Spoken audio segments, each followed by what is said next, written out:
Hello everybody, this is Lee Phillips' Journey of Truth. So, today is Wednesday, January the 14th. It is 3:50 in the afternoon, and I am walking my way down to Covington Street. I got word there might be a house fire down here. There's a lot of fire trucks, ambulance, and emergency personnel down here. So I don't know exactly what the situation is.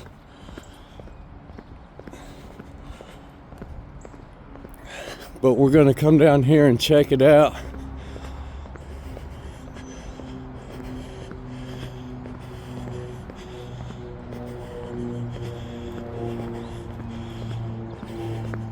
It's a little bit breezy today, on the cool side.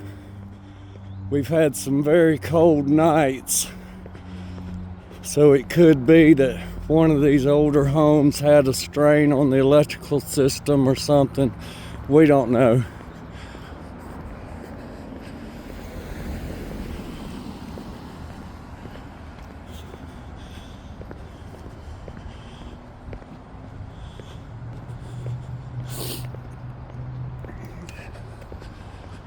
We got some City of Loganville vehicles backing up.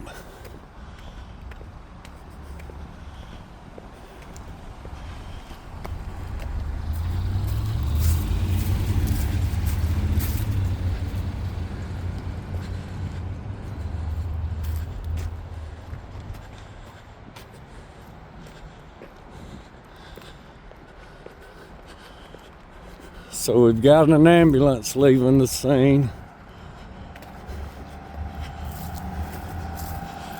That means whatever the situation, it's been taken care of with the individual. We don't like to show people that's injured or anything, but we want to report on what's going on up here.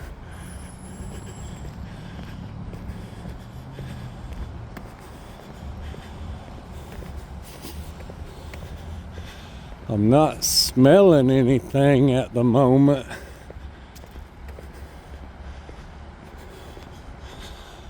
I'm not seeing anything.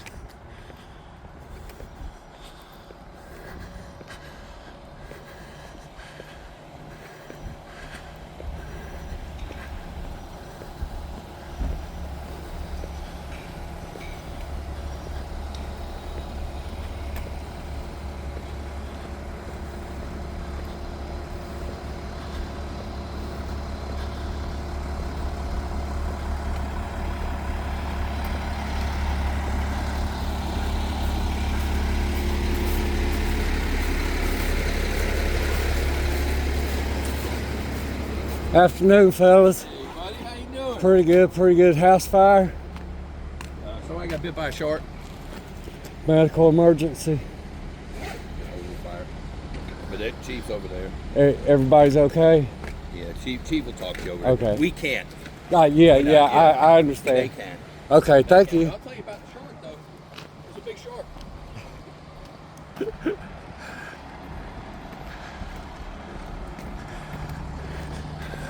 Loganville's finest out here doing what they do, protecting the citizens.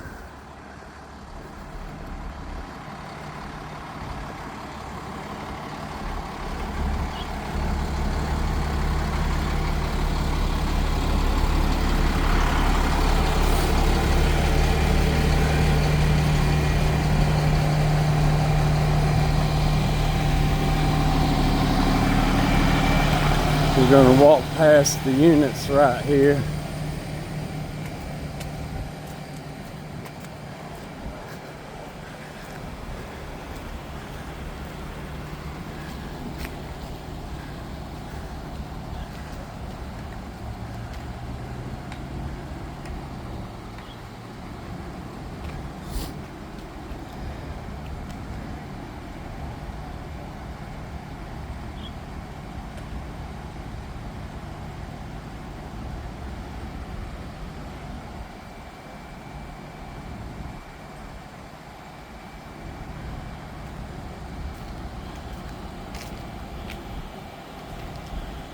Folks, during these cold times that we're having, make sure if you're running a wood burning heater to keep your flue cleaned out.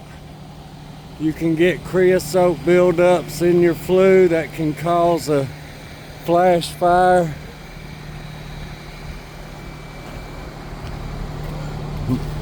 It can also, if you got one that's stopped up, it can back smoke up into your house and cause you to have respiratory problems. There's all kinds of things that can go on.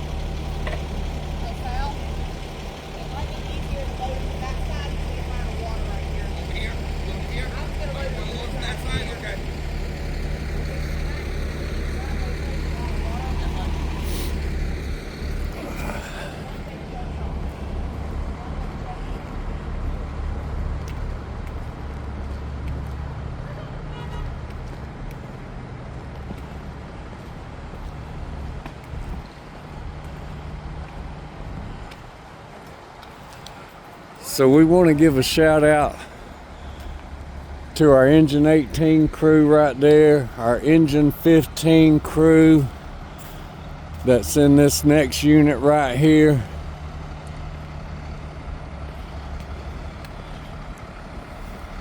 And I'm sorry, but I did not see the number on the ladder truck. Let's walk back here and get a shot of the ladder truck.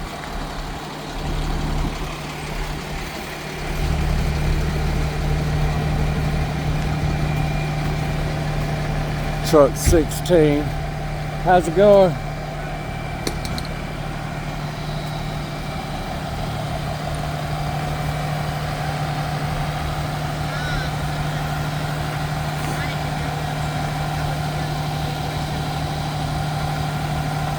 These guys keep their equipment in top-notch condition because they might not have time between this call and the time that another call comes in. They might have to go directly from this scene to another scene. And so you always have to straighten as you go.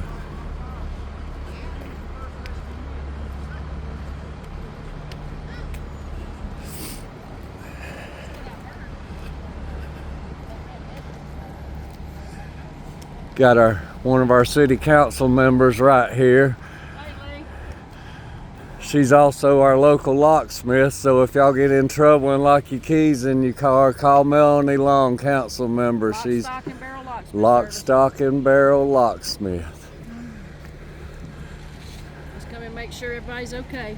I'm gonna see if the fire chief can give me a brief statement.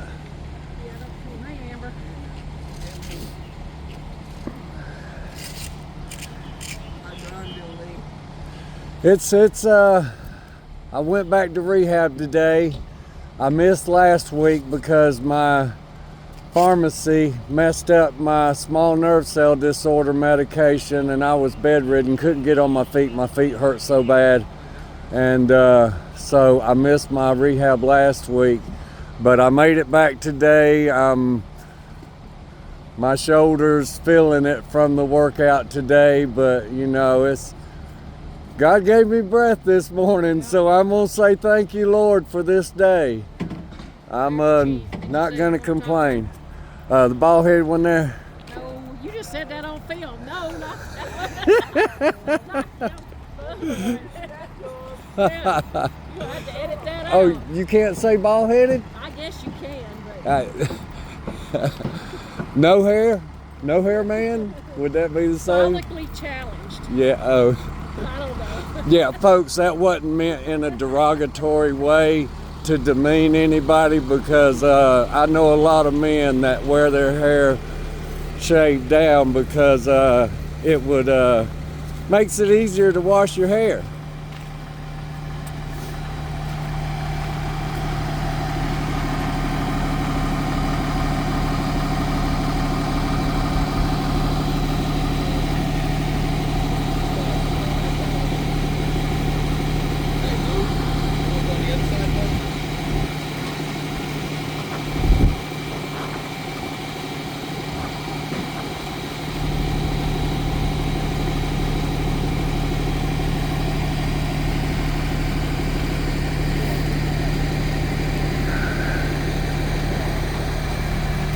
I'm gonna step to the side because I don't want to get the young folks that are in the background back there in the shot.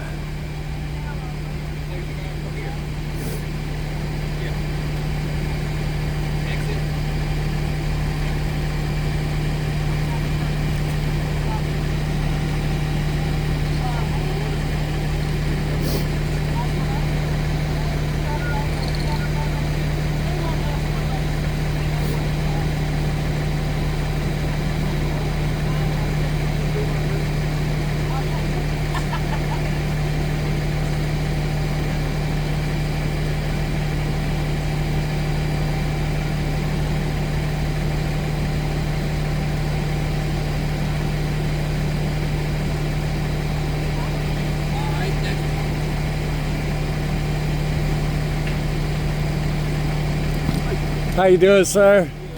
Lee Phillips, Journey of Truth. Tim Johnson. If there's any way that you can make a public statement, I'm sure the audience would appreciate that.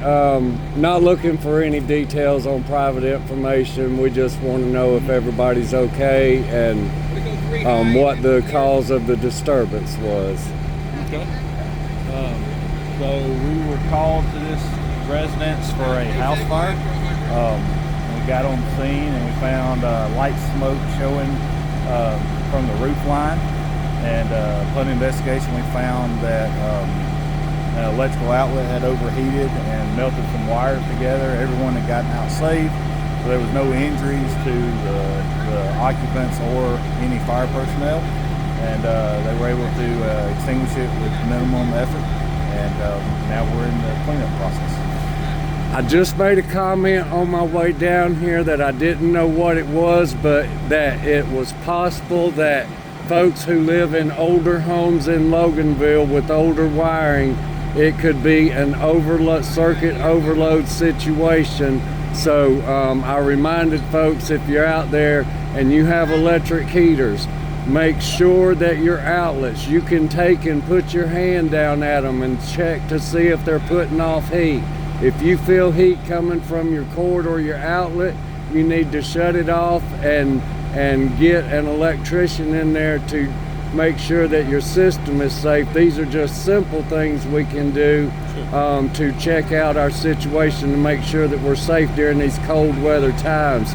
Are there any other obvious things that people can do to keep themselves safe? I also mentioned if you use a wood burning stove, make sure your flue and all is cleared out so you don't get backdraft on your smoke, so you don't get a flash fire in there that can heat up tremendously and cause an attic fire or something like that. A lot of people though don't know the basics.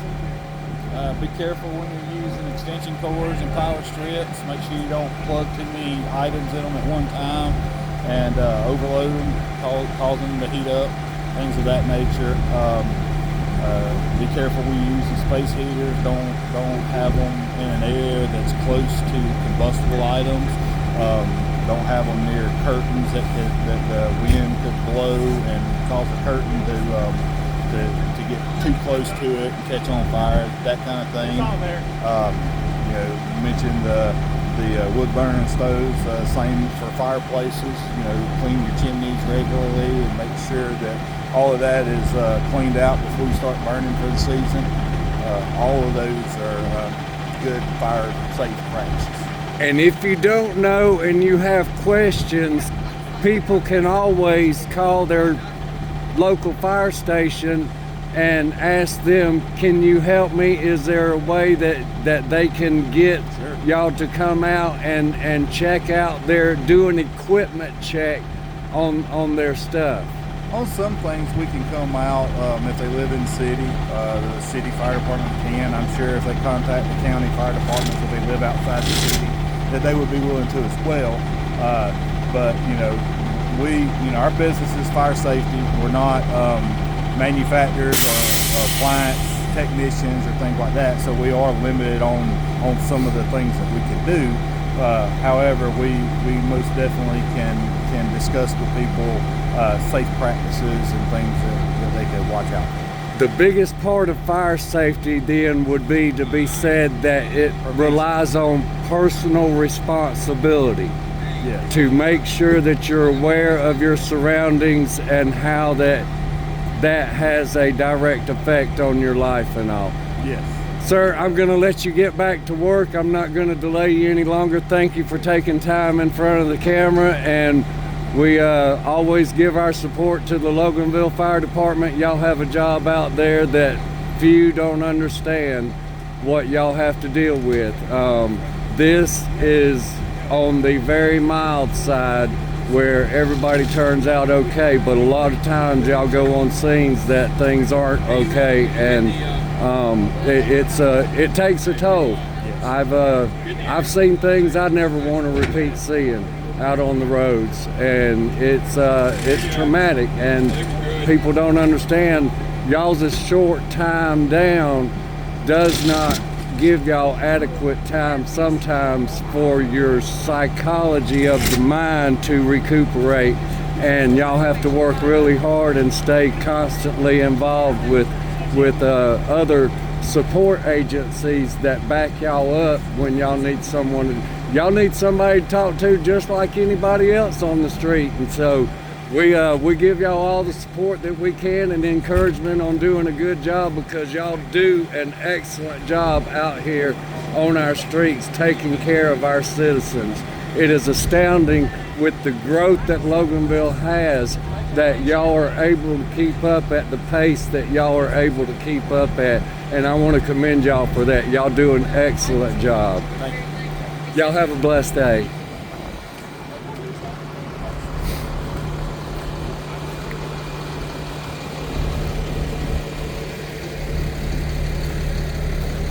An electrical outlet overload caused the fire. Folks, when you run an electric heater, those things pull a lot of juice. And if you have some old lines in your house, this one sounded like it came from an actual junction box that was in the attic. And here's what I know about electrical. If you have a junction box in the attic where you have wires tied together with wire nuts, over time those wire nuts become loose, and the wires that they are tying together will cause an arc in between those two wires. That arc is just like a welder welding. It creates excessive heat. That excessive heat builds up, and it catches the material that's around it on fire. So y'all remember, during this cold weather, be mindful of what you have plugged up and how much that it's running, and reach down there and grab a hold of your cord. If it feels warm, please unplug it. If you feel heat coming from your outlet, unplug that cord. That outlet's overheating because it is arcing inside. You might not see it, you might not hear it until it's too late, and you don't want that happening while that you are in bed sleeping or something like that. If this had to happen at nighttime, I don't know to say that these folks could have got out of their house on time. It's a hard thing to get out of a burning structure because of being disoriented. Imagine waking up in the middle of the night and you've got to go to the restroom and you have your eyes closed the whole time, even though it's dark. Now imagine you can't see. What happened? Electrical fire in the attic from an overheated line. This here? Yes, or the gray house here. Everybody turned out okay. Okay. Thank you. Hey, quit going through people's yards like that. Window down, coward. Yeah. What? You see why I come down through here? What? Don't what me. What are you talking about? You can go around the other way. Thank you, ma'am. I appreciate that. You cut through people in my neighbor's yard. Have some respect. Don't want me. Have some respect. Pissant. That guy don't live there. Exactly. I know we don't live there. I didn't know that. Yeah. I thought he lived there and he was just pulling up to take a look at everything. He's driving through some. So he was trespassing on private property. See, that's why. Because he's nosy and he won't know. That's why I stay out here on the edge of the road when I do my filming, because I know you're not supposed to trespass on private property. And look, he didn't give a shit. That's why I cussed at him. Well, y'all saw the name on the side of the truck. I'm not going to repeat it. So if y'all don't like that guy's attitude, y'all can call his company and say that he don't need to be trespassing on people's private property. That was rude. That was rude of him. I know. He didn't have to be rude back to you when you were just telling him, you know, look, this is somebody's property. Get the fuck home. Right over the edge of the water main. Yeah. What is he, Amber? And this guy.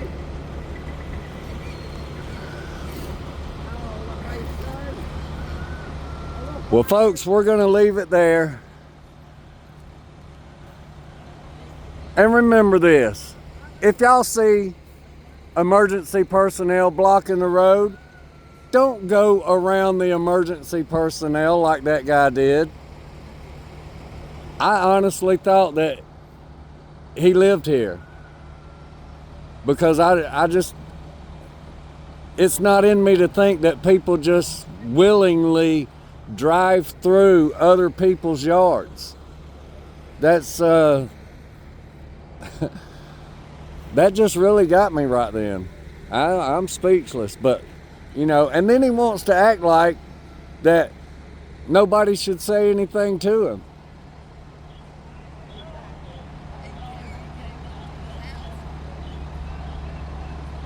Unbelievable.